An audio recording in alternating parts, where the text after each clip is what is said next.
روایت ہے کہ 700 برس پہلے اصفہان میں ایک مسجد بن رہی تھی جس کا کام تقریباً ختم ہو چکا تھا اور کاریگر چھوٹے چھوٹے آخری کام کر رہے تھے۔ ایک بوڑھی عورت کا وہاں سے گزر ہوا۔ وہ اچانک کھڑی ہو گئی اور مسجد کے مینار کی جانب اشارہ کر کے کہنے لگی کہ یہ میری نظر میں ٹیڑھا نظر آ رہا ہے۔ کاریگر بڑھیا کی یہ بات سن کر ہنسنے لگے، لیکن بڑے مستری نے کہا، خاموش، جلدی سے ایک لمبی اور مضبوط لکڑی لاؤ اور چند مزدور اکٹھے کرو۔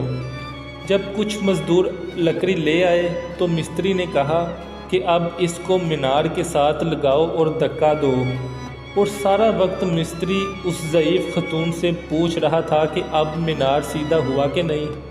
چند منٹ بعد وہ بوڑھی عورت بولی کہ یہ مینار سیدھا ہو گیا ہے، اور دعا دے کے وہاں سے چل پڑی۔ مزدوروں نے مستری سے پوچھا کہ اس کے اس کام میں کیا حکمت تھی؟ کیا لکڑی کی مدد سے ٹیڑھے مینار کو سیدھا کیا جا سکتا ہے؟ مستری نے جواب دیا، نہیں، لیکن ایسا کر کے غلط افواہ کا راستہ ضرور روکا جا سکتا ہے۔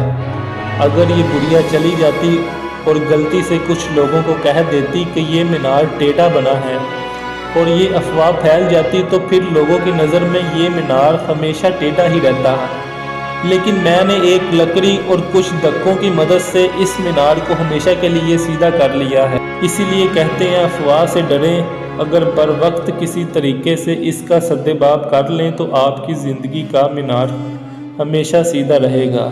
جزاک اللہ۔